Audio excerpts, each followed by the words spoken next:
Welcome. This is Mac from House of Footy. In this video, we go over the two groups that are wrapping up on December the 1st.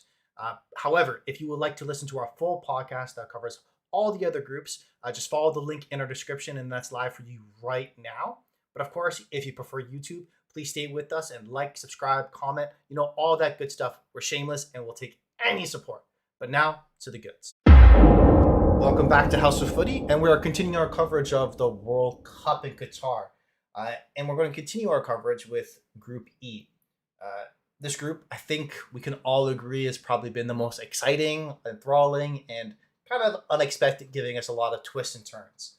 In the previous round of matches for round two, Spain had tied Germany 1-1, and Costa Rica, which none of us predicted because we didn't give them a shot against Japan, ended up beating them 1-0. This ties up and sets up quite a few interesting games where Spain is facing Japan, with Spain on 4 points and Japan on 3.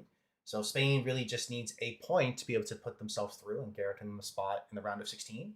And Japan as well need a point and maybe a little bit of help on the other side to guarantee them a spot into the next round.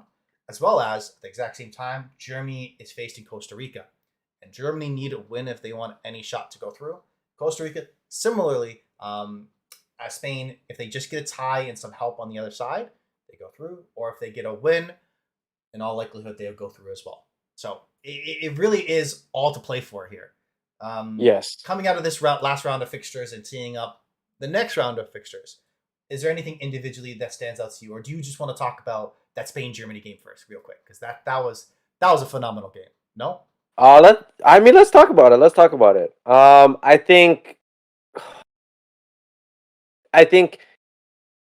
what's his name? The German striker. Floiber. Oh. Füllkrug. I think he kind of, if I'm the coach, I think he earned himself a start. I think having a more traditional stay-at-home type striker up there to try to calm things down, just be more stable, get balls in, Musiala, get balls in, things like that. I think he's a better fit. I don't think they should go back to Kai. I just don't think that's the right fit. But in terms of that game, yeah, I think he came on and and things were moving. It gave Musiala that freedom to almost play more of that one-on-one. But yeah, no, I think even Morata has almost kind of proven himself again. Why he is constantly being purchased at big clubs. He just, that little bit of magic in him, who comes in and just puts in a goal whenever you need him to, and that consistency is what you kind of look for. And yeah, it was just a good game. It's really back and forth. Unfortunately, Germany didn't pick it up till maybe the last 20 to 15 minutes of the game to really put in that pressure. Had they, played with that type of intensity throughout the game, I think they could have. They could have won. I think Jamal Musiala missed a couple of very tight chances, and then again that difference that Füllkrug made after coming on was big for them as well. I completely agree. He was definitely the man of the match and the impact player.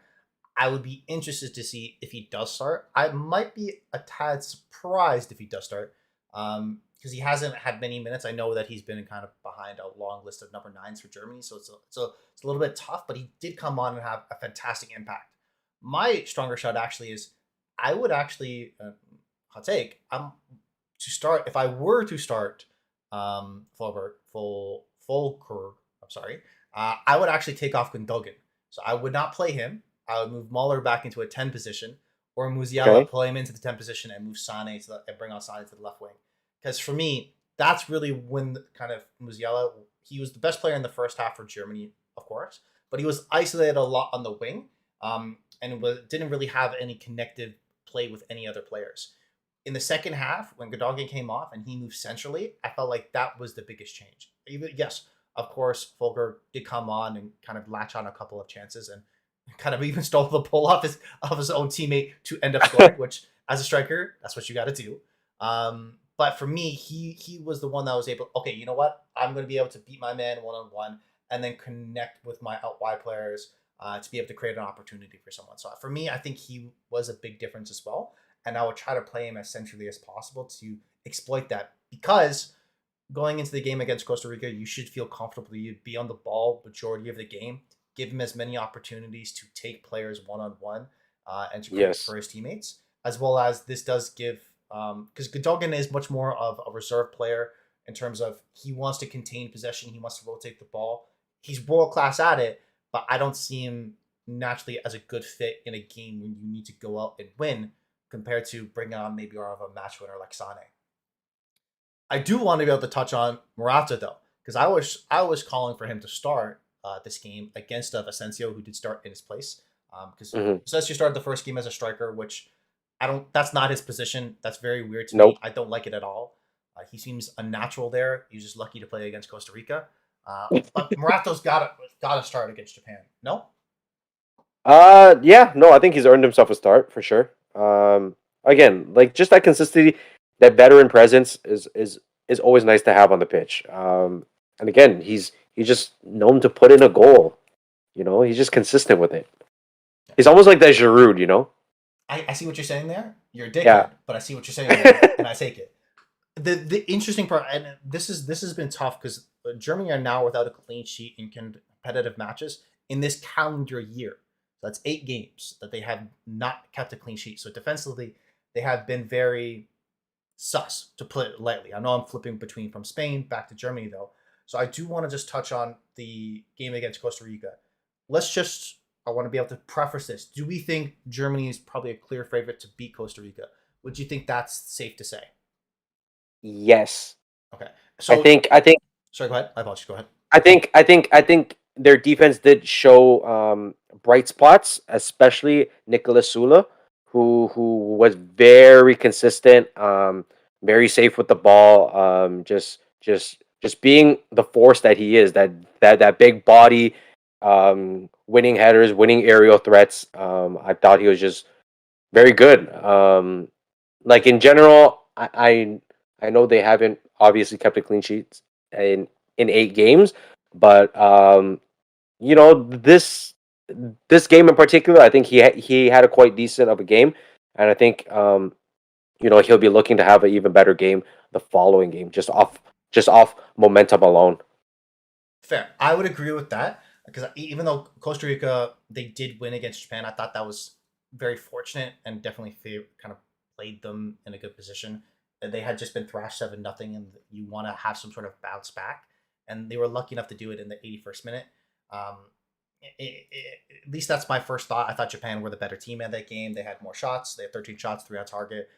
They're a much better position to be able to pull out a win. They just couldn't finish, which is unfortunate. So I Mhm. think Rica were lucky there, and I would assume Germany are going to beat them. So if that is kind of what we're going to start off a basis with, that means Germany's on 4 points. So that leaves Spain versus Japan.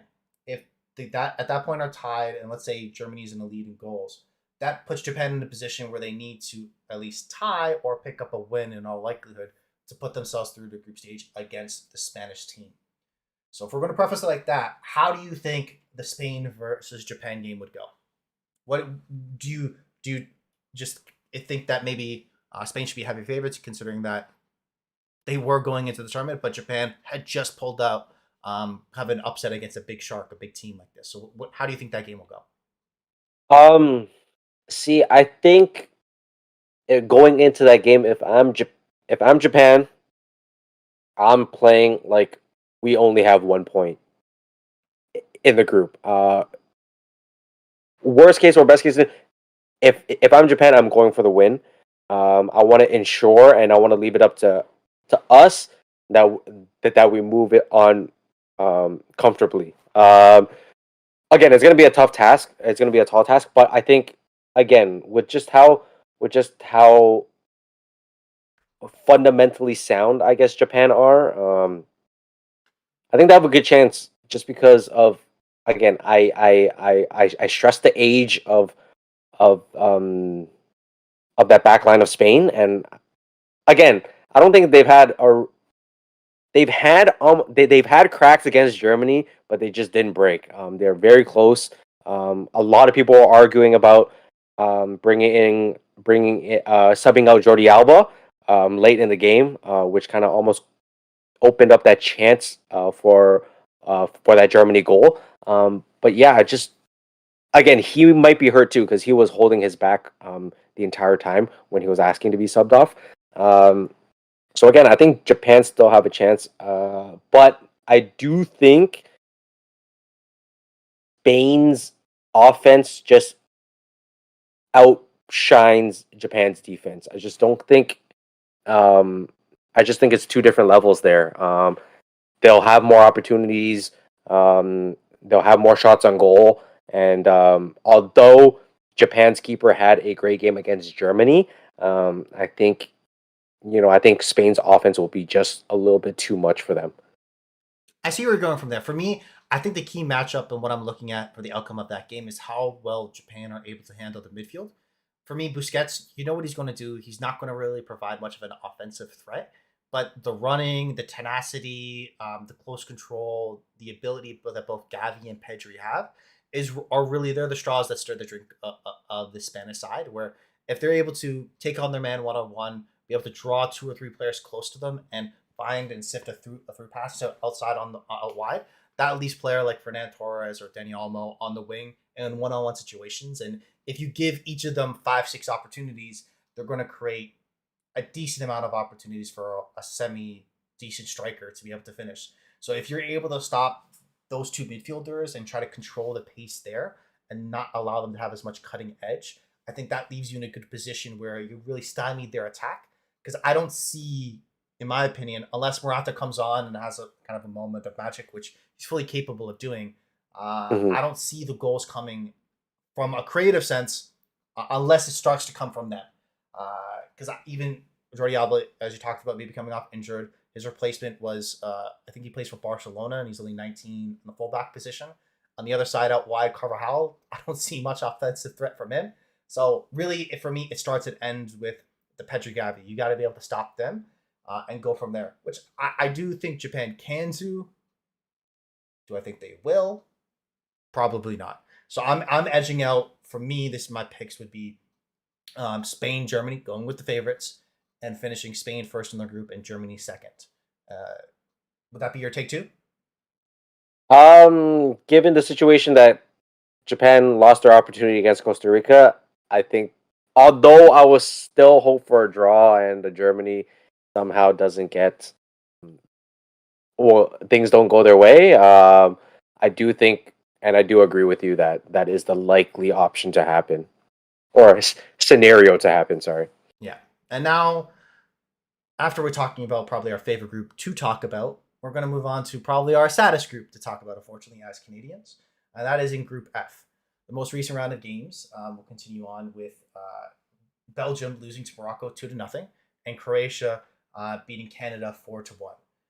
This puts, of course, Canada has now been officially knocked out of the round of 16, and are at this point, if I recall correctly, they're the second team, from my understanding, were put in a position after Qatar being the hosts. What this does tee up, though, is a couple of interesting games where Belgium needs to win and hope Morocco doesn't win against Canada to qualify, because you're going to be seeing Croatia versus Belgium, and that will be a tough match for Belgium. And Morocco, Yeah, exactly. who are 4 points, facing Canada, of course, 1-0. That'll be the other matchup. So there is still a lot to play for the three teams, having the top three teams having a point separating them. I guess we'll go with our bias and start with kind of reviewing the most recent result, Croatia versus Canada. Why do you feel like that happened? Or what are your takeaways? They were just outclassed, particularly in the midfield. I just don't think they had it. They had the capabilities to kind of match up. In my opinion, I don't think. Here's what I saw, and please correct me if I'm wrong. They tried to play too much in the midfield. What they should have done was bomb it forward, and that's how they should have played and consistently played. really wanted to almost own the game in the midfield and be able to kind of thread balls through and kind of control the game from there. And it just wasn't happening. Like Estacio, wasn't great. Like obviously he had a decent first game, but wasn't great in the second game. And he just really didn't have help either. It didn't help with the age of his Atiba Hutchinson. Hutchinson. And it was just very poor. After obviously in the second half when they brought in Jonathan Osorio, I thought he was a much better fit in that midfield against Croatia. He was not only winning balls and just, I would say, moving the ball better. He was able to get shots off as well, which I don't think a lot of the midfielders were doing for Canada in that game. So yeah, I think the game plan was a little bit wrong, and they just got outclassed by a better international side. I think that's fair. I am disappointed in tactically. I thought they were set up to fail. I was surprised because there was a big change going into this game where Kyle Larin had come in to start, and they actually they took off Junior Hoylett, and they switched from a formation of a 3-4-3 and reverted back into a more traditional kind of 4-2-4 in a lot of ways, or a 4-4-2 if depending on how you see Davies and Buchanan. What this does isolate, and what you talked about, is where it does give the opportunity to kind of hoof it long, have a knockdown from Larin, and then if you have Buchanan and Davies with their pace, you can quickly get at kind of an older back four for Croatia. On the other side, this does put kind of, in my opinion, Canada in a tough position in a back three, where every single one of the goals, in my opinion, coming from Croatia, especially the first two, was where they were outnumbered in the middle at the center back position. Johnston and Lorea were far too wide, covering their kind of traditional wingers. That would be Perisic or Kramaric on either wing. And if they just had a third run come through on Vittoria or Kamal Miller, there wasn't enough bodies there to handle it. So if you kind of reverted back into playing kind of that 3-4-3 with wing backs, centrally in the midfield, yes, we're going to go in and we're going to agree. You're going to lose the battle there. That's what's going to happen when you're facing Brozovic, Modric, and Kovacic. You have too much quality there. You're going to take the L. But what we can do is stop anyone that's supposed to be receiving those passes by outnumbering them at the back. Instead, what happened by making the switch, in my opinion, you were outnumbered. So that's the disappointment for me, where if you wanted to have that long ball play capability, maybe don't start David. Maybe take a look at, in a front three, have just David, Larin, and Davies, and don't have Buchanan. I know that's a hot take. Maybe play him as kind of a wide back instead. Whatever it needs to be, because if we're all in agreement, you're not going to stop that midfield, but you can stop the people that are playing in front of them. And on the other side, you can still have opportunities to get after. That's how I would have structured it. And I feel like, unfortunately, they were let down. Sorry, go ahead, Gio. And just to add to your point about stopping someone or letting the star kind of do their thing because you're not going to stop them, but stopping the other guys. That's what Croatia did. They let Alphonso Davies do his thing because they knew they weren't going to stop him, and it was almost moot to try and stop him or try to limit him. If you let him do his thing, but he has really no options to give it to, the way they closed out on Jonathan David, two guys closed out on Jonathan David every time and didn't even let him turn. I thought it was a fantastic job defensively. They didn't even let him breathe. There was no turn. He had no rhythm. He had no flow to the game, and was very clearly very frustrated. As well as Buchanan. Buchanan just really didn't feel comfortable, in the box when it was later into the game when he was being pushed out further out, more on the wing. He actually looked a little bit more comfortable. Being able to take players on one-on-one and try to cross the ball in, he looked better there. But in terms of, knowing the game plan, letting Alphonso Davies kind of run up and down the field as he would, let him do that. But he's not going to have options to cross the ball into. He's not going to have, passes, to thread through. And Alfonso Davies isn't going to win a game for you. He's just not that type of player. Obviously, immense quality, but he's not a player that's going to squeeze out a win 2-1 or however many it could be. But I think Croatia was just, like there was just a different level of class that day. Yeah, I do want to give a shout out to Davies though. He did score Canada's first World Cup goal. That's an exciting moment, and if anything they want to take away from this World Cup, you can at least take away that thus far and a really good performance. Because if they do win that Belgium game and they do score, even if they lost against Croatia, they would be in different positions. So that's where they can see themselves. Okay, fine, we lost here, but they should have beaten that Belgium team, which has been porous thus far. And now I guess I want to go to that because this does tee up Croatia versus Belgium, and Belgium need a result. And there's been a lot of infighting in the Belgian team where Kevin De Bruyne had come out and said their team's too old to win the World Cup, and that pissed off a lot of players like Toby Alderweireld or Eden Hazard. So I want to ask you, Gio, and I know we spent a lot of time talking about Canada here, but for that big matchup, do you think KDB is right? Do you think that they're on the way out of this tournament potentially against Croatia, and with Croatia and Morocco already ahead of them on points and needing a win?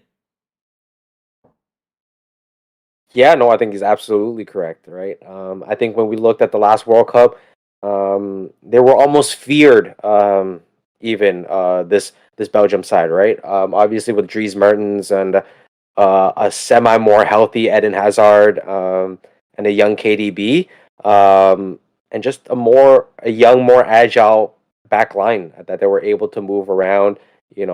Thomas Meunier, that's one of the names you can throw out there. Moussa Dembele, Has, Tottenham's the yeah, Spurs midfielder, who I know you hate, but is a really good player. yeah, no, He's for really good. sure. But all those guys that when you weren't able to win in 2018, 4 years has gone by, and age does catch up. And I think KDB is right. I think he's kind of hit his peak, but the rest haven't, right? And obviously to throw, you know, to make it even worse, your main striker isn't healthy. He hasn't been healthy and doesn't look like he'll be featuring in the last game as well, which is unfortunate. So obviously, KDB being the leader, being the best player on the team, he's I'm not mad at it. He's just being honest, but hey, it's tough for him mentally too. So I think it's just him just voicing his frustration, and you can definitely see it.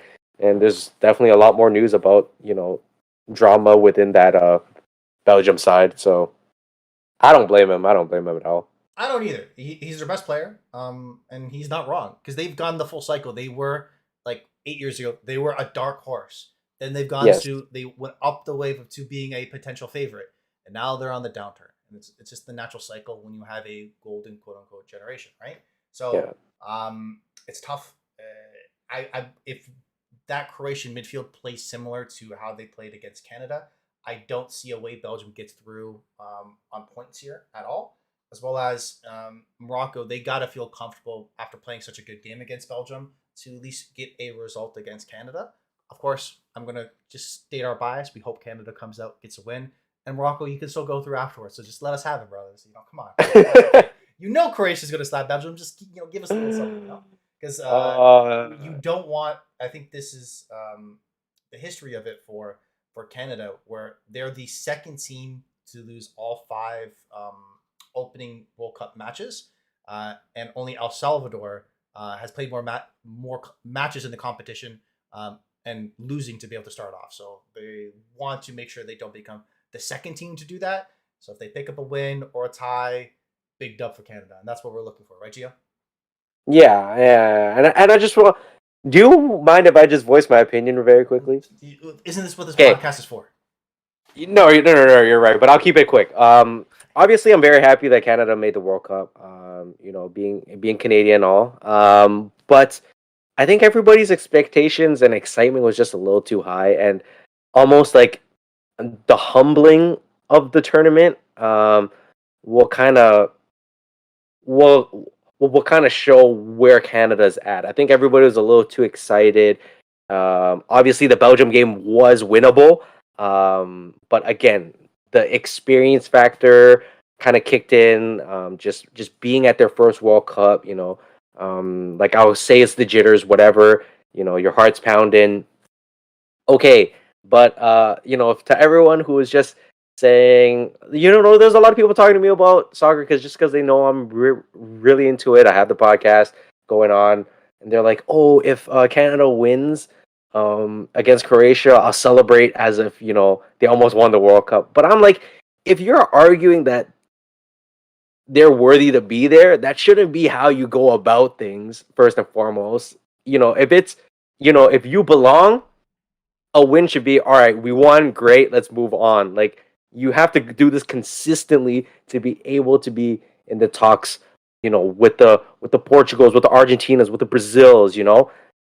Like obviously it's gonna take time as the Canadian program progresses, but guys, like the humbling was almost necessary for this nation, just because I feel like everybody's jumping the gun a little too early, giving a little Canada too much pressure to succeed in the World Cup. Obviously, how dominant they were in Concacaf, but guys, this is a process, and it will get better. The Canadian program will get better, and hopefully this isn't just a one-off thing, and hopefully they win the bid, and then we're in the World Cup again in the next 4 years, and then Yeah, we're able to so it's compete okay. again. Yeah, yeah. So it's great. So guys, This is there's gravy. more hope. Yeah, there's gravy. There's gravy. Just enjoy Let's it. take this as a humbling learning experience. That's positive Geo. I love we Yeah, love to see it. It's like take the lumps, but we can get better, and I love to hear it. yeah. But this will wrap up our coverage for Group F, and we're going to take another quick break before we come back with, of course, following the alphabet, Group G and H. So stay with us.